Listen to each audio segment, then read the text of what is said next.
Hello and welcome to today's Democrats of Greater Tucson meeting. My name is Larry Bodine and I will be your host today. Let me introduce our speaker, and that would be Democrat Morgan Abraham. Morgan is a member of the Arizona House of Representatives representing the old Legislative District 10. Today, he is running for the state Senate in the new LD 18. And as a progressive small business owner who routinely fights against big business, he wants to use his knowledge of the tax code to find some way to permanently fund public education the way it was before 2008. And with his background in affordable housing, he will work to incentivize the development of new housing, making it more affordable for everyone. And with that, Morgan, the floor is yours. I have introduced bills here. My favorite bill, and it's hard to pick a favorite because they're all so wonderful, but I'm a big proponent of the universal pre-K system. I dropped a bill to have a public pre-K system in the state of Arizona for all 3 and 4 year olds. I'm a big believer that pre-K makes a huge benefit in all children's lives. And right now we have a system where only wealthy children are able to afford pre-K. And that creates inequalities and that just ripple for years and years and years. And I look at it as an investment. I think investing in pre-K costs us less in prison costs, has a more educated population. I think it's a no-brainer. And I want to push that here in Arizona until we have more of an equitable pre-K system. So that is my number one passion bill, if I have one, is a pre-K system here in Arizona for all children.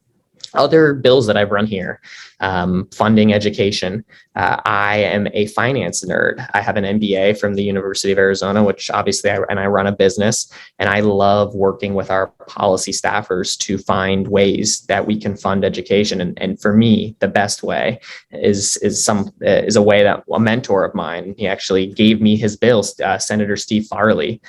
He ran a bill every single year to sunset all tax loopholes 5 to 10 years. So every 5 to 10 years, all these sales and income tax loopholes have to be revoted on. It doesn't necessarily get rid of any tax loopholes, but it just makes them be more present in the public light, right? And that was Senator Farley's big initiative. And that's something that I took from him, worked with him, modified it a little bit, and keep running, because I think it's really important. We have so much money wasted here in tax loopholes that we could, it's staggering to look at, but it's about 5 times our actual general fund budget is how much we give away in loopholes. And if we want to talk about investing that money in wonderful causes, K-12 education, pre-K, even universities, that's where we get the money from here at the legislature. Obviously, it takes a 3/4 vote for us to raise taxes. So the best, for me, way to increase the pot of money and fund more money to education is going after those tax loopholes, which I absolutely have. I've gotten a lot of flack and pushback for it, but it seems like a no-brainer to me, and we're getting momentum on that. There's a lot of Republicans that are buying onto that idea too, for different reasons, but still buying in. And I'm hoping that one of these years we're able to pass something where tax loopholes have to be revisited every 5 to 10 years. Another passion of mine is affordable housing. I've run 3 different bills this year to address affordable housing, including eviction reform, because eviction and affordable housing are intertwined in my eye. But fundamentally, we're in a crisis here in Southern Arizona, and really Arizona in general. And that's our houses are too expensive. Rent is too expensive. And we need to do something as a government. That's what the government does, is when problems can't be solved by the private sector, we come in and we help. And it's a beautiful thing. And it's time for us to come in and help. And so I've run bills to incentivize more development of affordable housing. I've run bills to increase the state land trust, which are the state land trust fund of affordable housing, in order to put more money into affordable housing. And so I think it's an important issue, and unfortunately, it's an issue that gets worse. A year from now, we're going to be in a worse affordable housing situation than we are today. 5 years from now, it's going to be way worse than we were today. We have a broken supply and demand dynamic where we're not building enough, and too many people are moving here, and that's going to cause prices to skyrocket. And we, as the government, need to do something about that in order to protect people. And then the last kind of bills I've run are climate change related bills. And as a finance person, I absolutely love the potential of clean energy and what that can do for our state. I'm most excited about something called securitization. I've run multiple bills on it. It's where you put a bunch of debt on coal and natural gas plants in order to retire them sooner. I think it's a brilliant idea. We should have done it 10 years ago, but we'll do it now.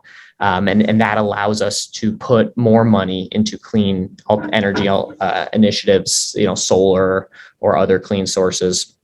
I've also introduced 2 bills that make it easier to finance solar on residential solar on households or commercial solar, and then also a bill to make it easier to connect solar and kind of have some of our big existing utilities transition to solar quicker. I mean, as an Arizonan, I've been here my entire life. It's such an economic opportunity for us to be the solar capital of the world, much less the solar capital of Arizona or of the United States. And it drives me nuts that we're not promoting that. And so I'm here to hopefully fix that and continue to push for a cleaner Arizona and a more solar Arizona. So now that was offense. Those are my bills. They're written. I've run them. Some of them have been heard in committee. Now, the other thing that I truly do enjoy doing, and that's killing bad bills. We play defense here a lot at the legislature. We are 29 of 60 here in the House, which is the body I serve in. And so we have to kill some really bad bills that are going to be harmful for Arizonans. And we do that by picking off one Republican here or one Republican there. It's all behind the scenes. It's very quiet. You never hear us talk about it publicly, but it's something that we all do. And it's something that I love. And so a couple bills that we were able to kill this year with the work of 1 or 2 specific Republicans. One was an anti-ESG bill. And for anyone that's not familiar with ESG, I think it stands for environmental, social, and governance. So it's a style of investing where you put your money where your values are. It's very popular. And what this bill would have done is it would have banned all state money from being lumped in with any index that has an ESG score. I mean, it's just really silly, really harmful for any sort of progress in these issues. And we were able to kill it with the help of 2 specific Republicans. Another bill, again, just absolutely silly, was an abortion divestment bill where any company that promoted abortion would have been banned from being owned by the state land trust.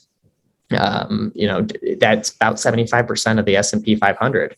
And so this idea that Arizona doesn't invest in 75% of the S&P 500 is wild to me. And we were able to convey that and express how silly and stupid that idea is and kill it.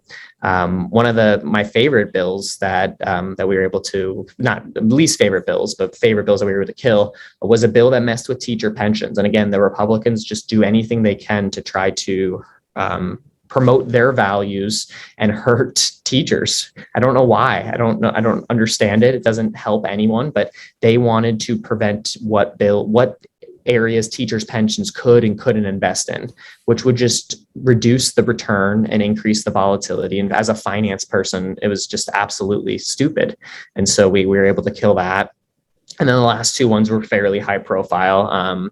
There was a lot of anti-COVID bills this year, COVID vaccine bills that would punish employers for requiring the COVID vaccine, bills that would mandate employers from not promoting the COVID vaccine, just anti-public health, bad bills. And we were able to kill a lot of them. And of course, the famous audit of Pima County, there were multiple bills that were calling for that. And again, working with 1 or 2 Republicans on the other side, we were able to kill that. And so I like talking about both sides of the legislature, the offense, which is what's fun. It's my values. It's where I want to see the state go. But the defense is just as important, especially when you're in the minority where there's 60 members and 29 Democrats. The defense has to be a big priority to anyone that's coming here. It's how we protect our state is by playing defense sometimes. And that, let's see, how much time did I left a good amount of time for questions. Well, that is my, just, I guess, overall why now, who I am.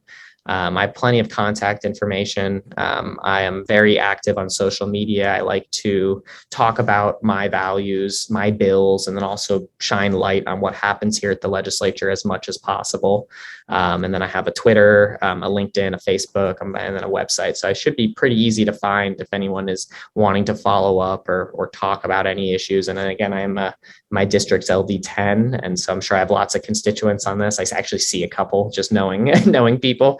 So yeah, I guess at that point I'll turn it over to you, Larry, for questions. Could you tell everybody here how we can reach you, how we can find out more about you, and what we can do to support you?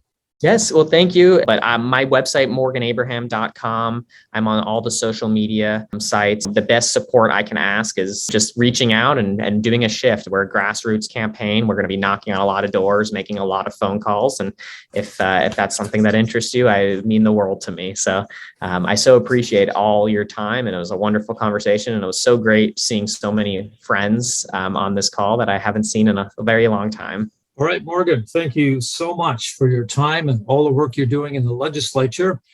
Thank you very much for coming today, and best of luck, Morgan. Go get it.